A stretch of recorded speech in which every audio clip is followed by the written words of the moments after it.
Fi sforz kontinu biex tiġi preservata l-arkitettura militari storika ta' pajjiżna, l-awtorità tal-ippjanar ħabbret li 9 batteriji ta' żmien il-ħakma Brittanika madwar il-kosta ġew skadati bħala bini ta' grad wieħed, waqt li 2 oħra ġew klassifikati fi grad 2.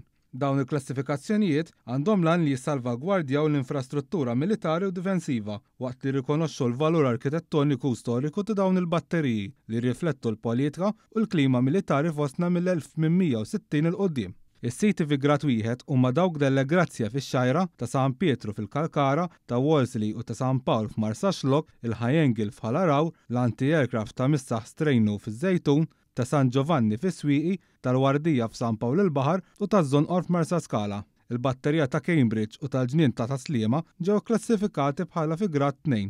Dawn l-istrutturi difensivi oriġinarjament ibnew mill-Imperu Brittaniku biex jipproteġu ż-żoni kostali tal-pajjiż, speċjalment wara l-Gwerra tal-Krimea nofs is-seklu 17 u l-ftuħ tal-Kanal ta' Suez fl-1869 li wassal għal żieda fit-traffiku navali f'Malta u żieda fl-interessi Brittaniċi fis-sigurtà ta' dawn ir-rotot kummerċjali minn Malta. Minn barra hekk, l-avvanzi teknoloġiċi militari, mod partikolari fi Franza u l-Italja, enfasizzaw il-ħtieġa għal difiżi kostali rinforzati biex jipproteġu l-portijiet strateġikament sinifikanti ta' Malta.